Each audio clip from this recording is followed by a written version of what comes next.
안녕하세요. 역사문화학과 김연아입니다. 제가 이번 학기 서양 중세사 수업의 주제로 정한 것은 The Viking Age입니다. 근데 이제 그에 앞서서 그 전에 제가 자료조사했던 그런 또 다른 주제들을 먼저 소개를 하고 발표를 먼저 하고 기말고사 발표도 진행하도록 하려고 합니다. 일단 먼저 제가 2학기 동안에 가장 스스로 매력적이라고 느꼈던 주제는 듀라 유러푸스 시대였습니다. 이거 같은 경우는 저한테는 개인적으로 굉장히 생소한 시대였는데요. 일단 이 듀라 유러푸스는 시리아 동쪽 국경지대에 있는 지역으로 여기 보시면 유프라테스 강 위에 위치하고 헬레니즘 로마 시대의 방어 도시입니다. 그래서 이 유로포스는 여기 보시면 이렇게 데절트 사막 위에 있다고 나와 있고 군사 주둔 기지로 바빌로니아인들이 처음으로 차지했던 곳인데요. 이곳에는 지금까지 알려진 가장 오래된 기독교 교회와 시나고그가 있었습니다. 쭉 진짜 흥미롭게 보고 사진도 따놓긴 했는데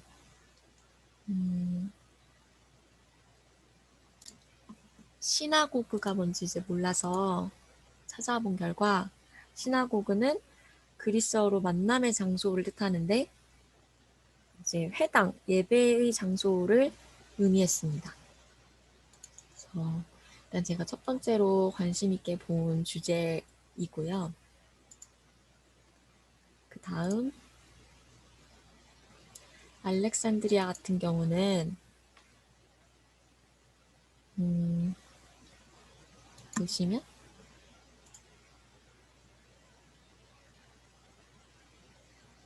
헬레니즘 문화 국제적인 중심지의 알렉산드리아는 그냥 여기서 알렉산드리아의 어떤 유산에 대해서 얘기를 하면서 새로운 유형의 기독교를 형성했다 해서 기독교에 대한 언급이 슬슬 시작이 되더라고요. 여기서 알렉산드리아에 대해서도 좀 봤고 그 다음 조금 더 관심이 있었던 부분이 이 대성당과 빛의 신앙 이 부분입니다. 여기는 조금 더 자료 조사를 할 수 있었는데요. 이 고딕 양식에 대한 설명이 나와 있었어요.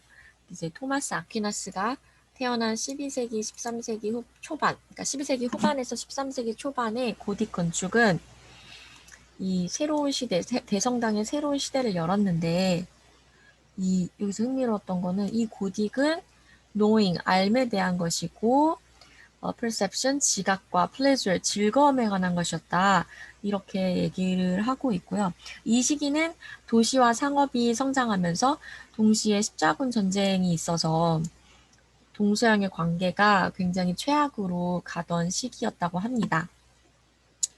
1160년에서 1270년 사이에 80개 정도 이제 성당이 프랑스에 나타나기 시작했고 이것은 다 고딕 양식이었는데 이 고딕 양식은 커뮤니케이션을 위해서 소통을 위해서 만들어졌고 또 이 대성당 자체가 왕의 힘과 교회의 힘의 표현이었다. 그리고 이 성당들은 사람들의 텍세이션, 헤비 텍세이션, 그러니까 무거운 세금으로 지어졌다. 이렇게 기본적인 설명이 나오고 있고요. 그 다음에 이제 사르트르가 나오는데, 사르트르 대성당이 나오는데, 이 중세 건축의 가장 위대한 업적 중 하나로 꼽히는 이 사르트르는 이 자체로 완전한 파라다이스라고 일컬어지는데요. 이 사르트르는 순례자들이 엄청 순례자들이 오게 되고, 또 이 13세기에 이 순례자들이 이 엄청난 유물을 사르트르를 보기 위해서 유럽을 횡단하곤 했습니다. 하지만 이 사르트르는 1194년 화재로 이게 파괴가 됐고, 1190년 그리고 1235년에 새롭게 지어졌는데요.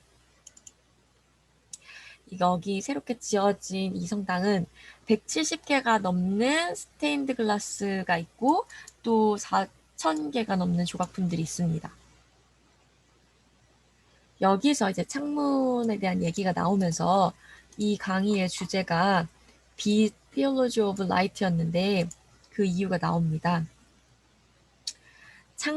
이제 여기 창문을 보면은 푸른 성모 마리아 이미지가 가장 유명한데, 이 마리아가 예수님과 함께 앉아 있습니다. 이런 스테인드 글라스 조각을 통해서 이 안에서 있는 사람들이 이 창문을 통해서 환상을 느끼고 좀 비범함을 느끼는 그런 역할을 해줬다고 합니다.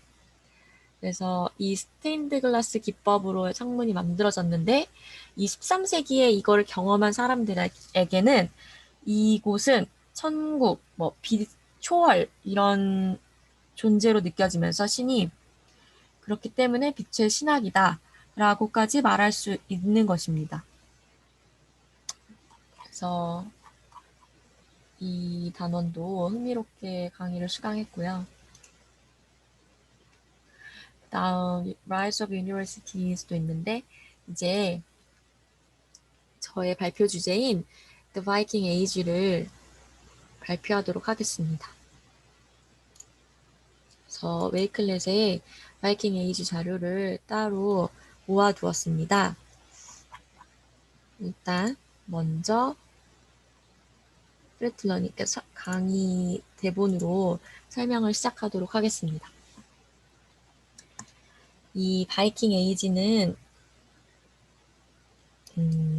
일단 이 강의 같은 경우는 바이킹족의 침략을 해서 어떻게 침략했다 이것보다도 수도원, 그러니까 바이킹족들이 수도원을 파괴하고 어떤 섬의 수도원들을 파괴하고 내려오고, 그래서 교회가 어떤 식으로 변할 수밖에 없었는지가 이 강의의 포커스였어요. 그래서 강의를 들으면서 기존에 알았던 어떤 바이킹족의 침략보다도, 물론 그건 무시무시하고 여기도 되게 호러블했다라고 나와 있지만, 이 수도원에 관한 정보를 많이 알 수 있었는데요. 그러니까 그 당시의 교회, 이 강의 자체가 크리스찬에 관련된 이제 강의이다 보니까 이렇게 보면 새로운 정보를 굉장히 많이 알게 된 강의였습니다. 여기에 시작을 해보도록 하겠습니다. 이 앵글로색슨 시기에 793년, 이때 정말 굉장한 무시무시한 사건이 있었고, 바이킹족들이 엄청난 학살을 하기 시작을 했는데요. 여기에 린디스파른이라는 이제 섬에 바이킹족들이 침략을 한 건데, 성 쿠트베르트의 수도원이 있었는데, 이제 린디스파른 같은 경우는 거룩한 섬이라고 불렸어요. 왜냐면 여기는 이제 수도원 보시면 에딘버그에서 험버에 이르는 지방을 이야기하고 있습니다. 근데 여기에는 이 섬은 선교의 중심지가 됐고, 그리고 그 쿠트베르트가 여기에 오면서 가담함으로써 수도원이 되게 유명해진, 그래서 홀리 아일랜드라고 불리게 되었는데요. 또 이 쿠트베르트가 누군지 찾아봤는데, 선교를 했던 당연히 사람인데, 쿠트베르트 같은 경우는 영국에서 태어났고, 옥스퍼드 대학에서 재학 중에 카톨릭으로 개종을 한 다음에 사제로서 활동을 했습니다. 이제 굉장히 유명한 사람이더라고요. 저는 무교기도 하고 처음 알게 된 사람이어서. 여기 보면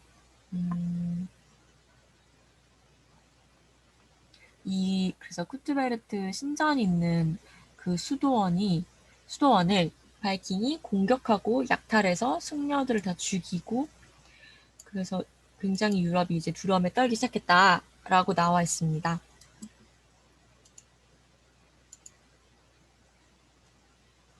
화면을 조금 키워봤는데요. 그리고 이 요크 알퀸에 따르면 이 샤르마뉴 법원에서 쓴 컬트 오브 샤르마뉴 쓴 793년에 쓴 이 글이 찾아보니까 1차 사료로도 남아있고 해서 보니까 아주 중요한 사료더라고요. 네, 이 영국에서는 Never before had such terror.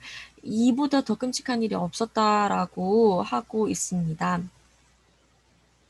그래서 여기에 사료를 찾아서 사진을 적어놨는데요. 이 린디스파른 스톤을 보니까 여기 되게 중요하다고 적혀 있더라고요. 여기 내용도 있고 793년에 얼마나 끔찍했는지에 대한 얘기가 있다. 굉장히 중요하다라고 나와 있습니다.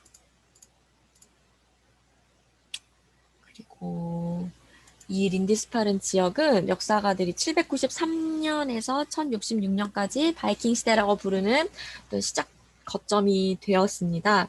그래서 이 앵글로색슨 이소시에서는 바이킹족들은 탐험하고 익스플로어하고 트레이드를 했다, 거래를 했다라고 하지만 이제 이들은 확실히 매우 기회주의자였고 침입자였고 보물과 정말 모든 보물을 약탈해가는 그런 끔찍한 만행도 많이 저질렀는데요. 그래서 어떤 걸 약탈해 갔는지 설명을 하고 있고요. 그 다음 이제 또 신성한 섬이라고 홀리 아일랜드라고 불리는 세클드 아일랜드인 이오나 섬도 여러 차례 습격을 당해서 결국 살아남은 수도승들은 다 영구적으로 떠날 수밖에 없었고요.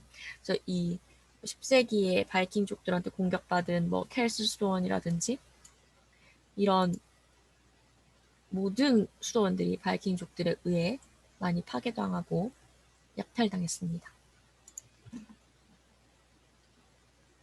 그래서 계속 끔찍한 상황에 대해서 얘기를 하고 있고, 또 이제 아까 린디스파른 섬이 공격을 당하고 세인트 쿠트바르트는 이런 유해들은 또 안전한 장소로 옮겨지면서 이 바이킹족들은 또 영국의 모든 해안을 다 파괴하고 또 이제 더블린 같은 정착존을 건설하기도 했고요. 그래서 바이킹족의 활동이 나와 있습니다. 처음에 이런 공격이 점점점 정복과 식민지화로 옮겨감에 따라서 이 865년에는 잉글랜드 북부를 다 장악하고 이 데인로우라고 알려진 이 모든 지역을 통치했습니다. 그리고 이제 바이킹 시대의 끝이 오면서 수도원은 이제 위협을 당하게 되었는데요. 바이킹은 영국에서 기독교 수도원의 지리를 형성하는 데 핵심적인 역할을 했고, 왜냐면 막 옮겨가고 추방당하고 막 유해가 옮겨지고 등등등의 이런 앞에서 말한 것들 때문에 수도원의 지리를 형성하는 데 핵심적인 역할을 했고, 이것은 서구의 기독교가 심지어 수도원 생활까지도 더 큰 유럽의 맥락에서 독립적으로 이해될 수 없음을 보여줍니다. 그리고 제가 가장 주제가 마지막에 있구나라고 느꼈던 거는 이 원래 승려들은 원래는 현세 문제에서 자기 스스로를 분리를 계속 하려고 했어요. 그러나 이 바이킹의 약탈의 형태는 굉장히 세속적이었고 그렇기 때문에 이제 수도원들에게는 자기들이 원하는 분리, 그러니까 고립이 허락되지 않는 상황이 되었답니다. 그래서 이 바이킹 에이지에 대한 강의였고요. 그래서 강의를 잠깐 보면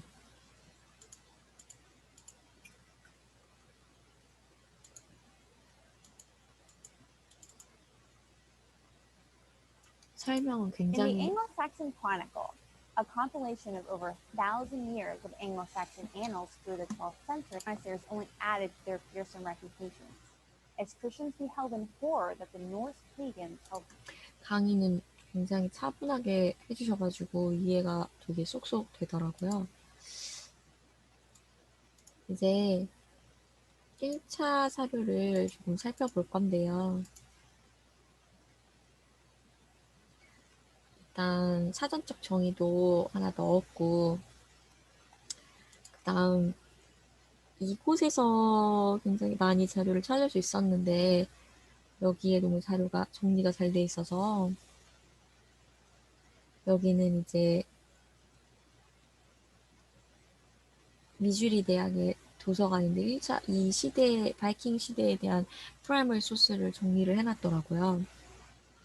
근데 이 교수님께서도 이거를 올려주셔가지고 찾게 됐는데 이 중에서 제가 좀 흥미롭게 본 거는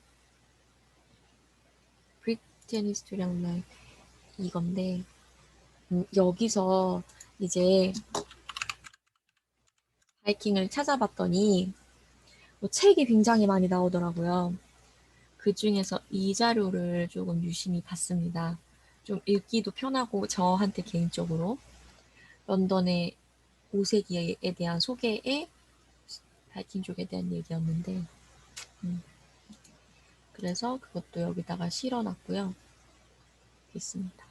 그 다음 또 되게 눈여겨본 거는 리틀 소스라 해서 여기에 이제 아까도 잠깐 말씀드렸는데 1차 사료 정말 그 남아 현존하는 기록 유산이 있더라고요.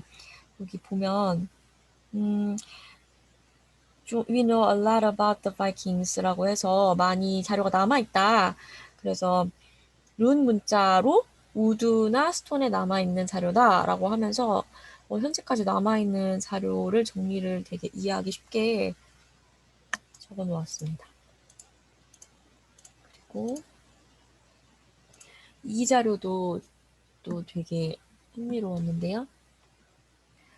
여기 보면은 이제 바이킹에 대한 자료인데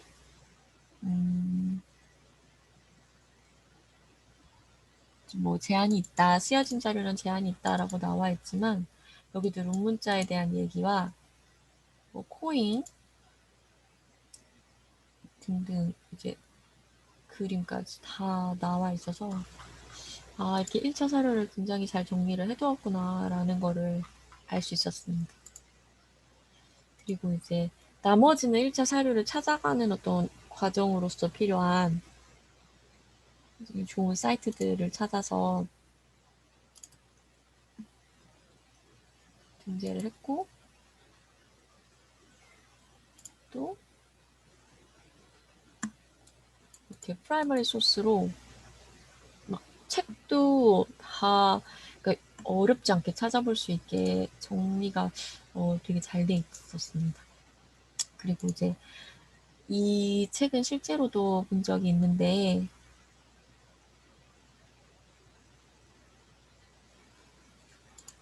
이렇게 아예 책을 다 올려놔서 되게 대단하다라는 생각을 할 수 있었어요.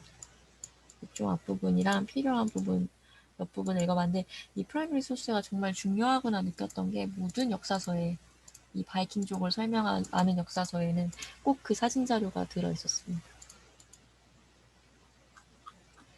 이렇게 해서 저의 짧은 바이킹족에 대한 이 바이킹 에이지에 대한 강의 설명과 1차 사료의 간략한 소개를 마치도록 하겠습니다. 한 학기 동안 대단히 감사했습니다. 수업에 많이 참여를 못해서 너무 죄송한 마음이고 그래도 또 기회를 잘, 그러니까 이 마무리를 잘 해보고자 동영상 녹화를 하게 됐고요. 열심히 좀 기회가 되면 좀 더 많이 다시 어차피 이게 학기가 끝나도 겨울을 이용해서 더 많은 공부를 스스로 할 수 있는 어떤 시간이 편안한 마음의 편안한 시간이 다시 왔으면 좋겠습니다. 너무 감사드립니다. 이것으로 2020년도 발표 2학기 발표를 마치도록 하겠습니다. 감사합니다.